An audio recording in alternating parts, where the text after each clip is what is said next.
Moniece responds to followers asking what's the delay on her new music. That's wait, 2, 4, 6, 8, 8 out of 10. I think my Nana has one and somebody else in the family has one. Okay. So my dad's a gospel singer. I'm going to do a gospel album. And so, of course, why wouldn't I? You guys love that record, Sixth Sense. My dad sang with me on Sixth Sense. And my dad arranged Sixth Sense. And my dad produced vocally Sixth Sense. Dad, are you on a Zoom? Because I have a question. Be sure to like, comment, and subscribe. I have to turn on your light. Because you have to tell them to their faces why you can't help me right now with my gospel album. Tell them. Because I'm working on a couple of things of my own. Like what, Daddy?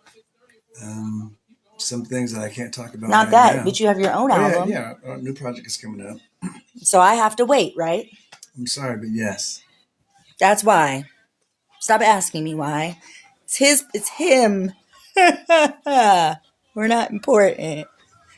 Honey, she has to wait for my participation. Now she could be doing other things. Oh, of course, Dad would throw me under the bus. He said, I have to wait. He said, well, she has to wait for my participation, but she could be doing other things.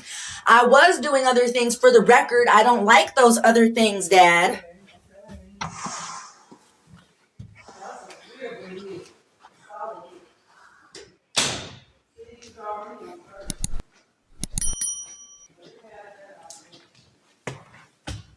That's why you guys don't have another album.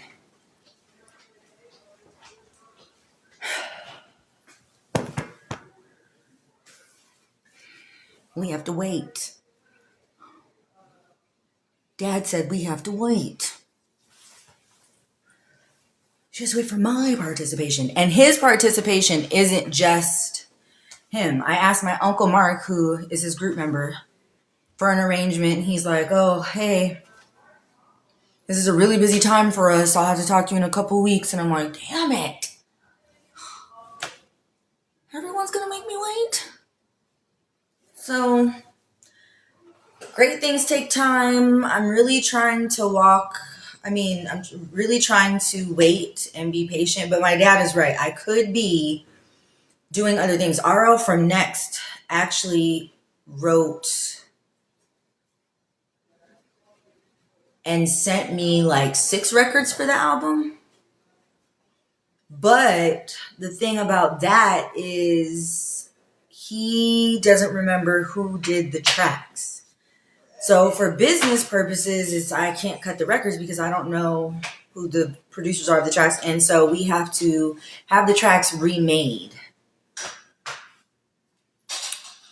Yes, I will be at the wedding. You sing for food and liquor. That's so funny. Well, you know what's interesting? Father's Day is coming up, and I really want to get my dad like a bar cart.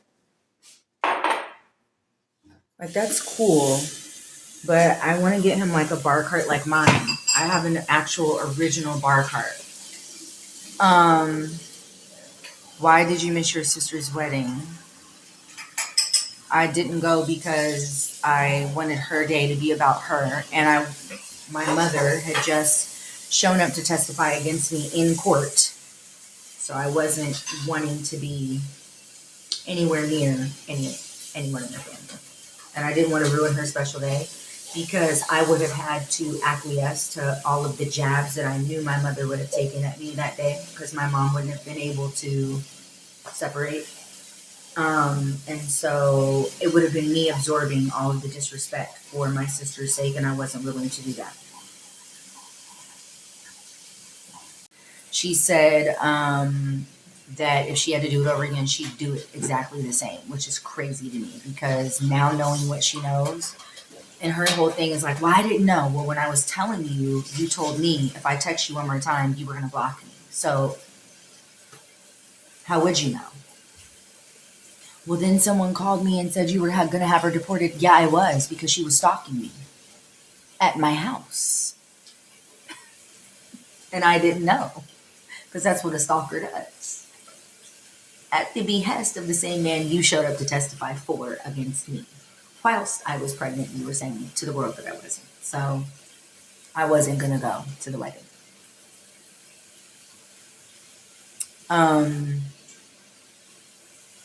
Oh, you saw me at Smith's a couple weeks back? Yes. I'm back in Vegas visiting my parents. Empress Noir, I don't know. I don't care. I'm trying to fully forgive and move past. And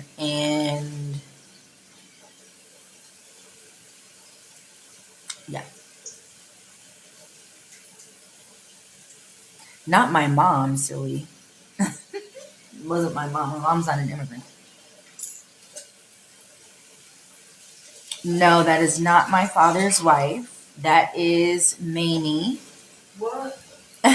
They said, is that your father's wife in the background? Oh my Lord. I didn't know you was on. That's Mamie. You thought I was over here talking to myself? No, I know you was on the thing, baby, but I didn't know it was showing your whole house. Oh.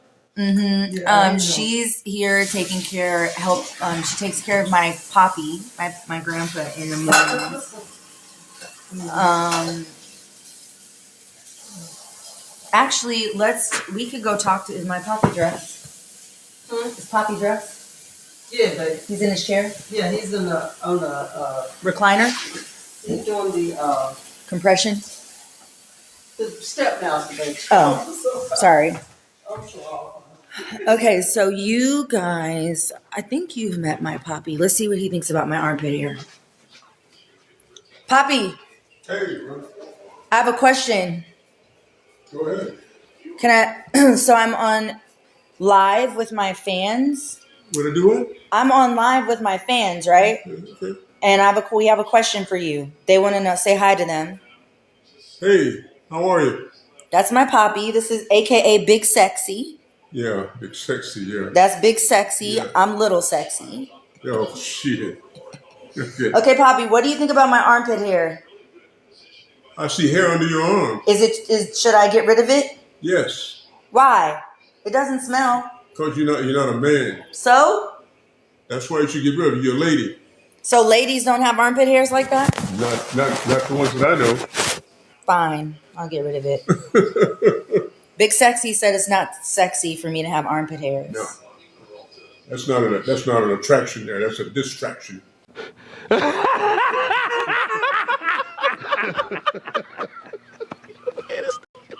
It's not an attraction, it's a distraction. They're laughing. You're funny because you told me get rid of it.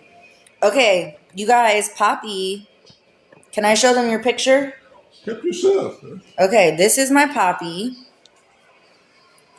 He'll have to give you his own history lesson because I don't know. That was your first team that you played for? Was the White Sox? About 22, 23. He said he was about 22 or 23 there. And then what team is this? About 21, about 27. Oh, that's also the White Sox. White Sox. Both of these are White Sox. Mm-hmm. So you played for the White Sox twice, or they just changed the uniform? No, just change uniform. Change uniform. Oh, they said Poppy was fine. That's what they said about you, Poppy. They said you're hot. You're a hot ticket. Thank you. I appreciate the compliment. He said thank you. He appreciates the compliment. They said, did you play with Ralph Garr? Yeah, played against him. Didn't play with him. Played against him. Played against him, not with him. And then who else did you play with? Oh, geez. Anybody played in the 60s. I went up to Major Leagues in 63. I went to the Major Leagues in 63 with the White Sox. I stayed there for 8 years. And then I went to Washington for a couple of years. You played with Washington? Washington Senators, yes. Oh, Senators, okay. And then I went to Cleveland for a couple of years. So then after that, I went back to start coaching in the Major Leagues with Frank Robinson in San Francisco. I was his hitting coach. The Giants. For the next 10 years, I was with Frank Robinson coaching in the Major Leagues with the Giants, Baltimore, Montreal. The Mets. The Mets, yep. Because you used to come to LA when you were with the Mets, and I would wait, you guys, I would wait because Poppy would come out of the dugout and he always had licorice and bazooka bubblegum. And you could not convince me that licorice only came from the dugout. Where else would it gonna come from? No, I mean like in my mind, I wasn't never going to get that licorice anywhere else. It had to. It Oh, only it had to came be from there. it's strictly from the ball From club. there. I see. So my No, mom and my mom that's would what we take had. us. And sometimes we had bubble gum with tobacco early. Oh, see, I didn't know it. Well, Yeah. obviously, he wasn't giving me tobacco bubble gum, No, no.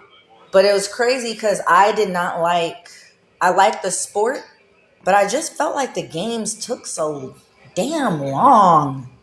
So my mom would start bringing us when you would come. We wouldn't come till like the seventh inning because then we got to do the wave and we got to the ball. Remember the ball that they put up in there? We got to do that. So yeah, he played against Frank Gar. Lisa, it's not a short ball. You try to play it as quickly as you can, but you got to play it right. You have to play it right because too many pitches thrown. Sometimes pitchers throwing strikes. Sometimes they're not throwing strikes. Sometimes the guys are hitting well. Sometimes they're not. So the time variation on a major league ball game will vary according to how the pitcher is performing or how the hitters are hitting. So it varies, but they're cutting it down. They're trying to cut it down a little bit, speed up. Now they got the pitcher throwing they have to throw it in a certain amount of time. The hitter has to get in there and hit in a certain amount of time. And so they're trying to speed the game up and catch up with like other sports. So when you guys moved to when my mom came to LA for school, you were with what? The Angels? Yeah. Were you playing or coaching? I was playing for the Angels. Got it. I played for the Angels for a couple of years. And then my And mom that just was like stayed. home. That was my first game in the major leagues was with the Angels. I mean, with the White Sox, but we were playing the Angels in California. So it was an away game for you, a home game for the Angels. Yeah, and, right. But home game for me for you because because you're from here. Yeah. So Nana was there. My mother got to see Cora was there. My mom got to Sue. see my first game. The guys I played with when I was 10, 11, 12 years old got to see my first game. Nice. So it was a family affair because all those people saw me when I was 10, 11, 12, 13 into the major leagues when I was 20, 21, 22. Nice. And then one of my favorite Poppy stories is you were what remember the dance and Nana came to get you. I'll let him tell it. I was in the middle of the what? Remember when you went to the dance and Nana came? That's my favorite story. Jesus. Oh, Jesus. So you tell him. You're bringing up no. That's my favorite story. No, I was 13, and I promised the guys that I was playing with when I was Little League, 10, 11, and 12, that I would play a game with them. I was playing with them, and they asked me, I was working on my bicycle because I had a game that night. And that coming night, that was Wednesday, that was like on a Friday or Saturday, at a game right down the street on Brooks Avenue. And they came and said, man, then Rosalie want to dance with you. She's coming to the dance. She want to dance with you. So I had to make a decision. Do I go to dance with Rosalie or do I go play a game with my guys? And of course, I decided I wanted to go play a game with my guys. And so I canceled. I wasn't going because my buddy was giving the dance. And so I went to the dance. And she met me at the door. She said, I want to dance with you. And I said, great. So we were dancing. And all of a sudden, the music stopped. And she and I were dancing with other couples out on the floor. And well, why'd they stop? And they looking past me and Rosie. And I looked to see what they were looking at the door. And when I turned around and looked at the door, my mother was standing in the door with the team. And she walked out on the dance floor and walked up to me. And there's a great change in my life in believing in God. Because she walked up to me and said, did you promise those guys you would play ball with them tonight? I said, yes, ma'am. She said, well, then you know what you have to do. And she turned and walked away. She didn't left it up to me to make a decision about what my life's going to be like. Am I going to follow God or am I going to follow this thing? So when she turned and walked away, I left with her. I walked right behind her. And then the team, so me and the team went and played the game that night. But the lesson I learned there was I'd made a promise to God and I wanted to keep it, and I did. And it helped guide my life from then on because then I was more apt to be responsible for what I've committed to do. And then look where it got you. It did. All the way to the majors, baby. For a long time, for a lifetime. For life. And still, they talk to me about teaching and stuff like that. And I still may do that pretty soon. But it was a lifelong thing, and it's all God given. Right. That's why you're big sexy. That's my Poppy's story. Yes, how did you know his name? Tommy McCraw, that's him. Mm-hmm.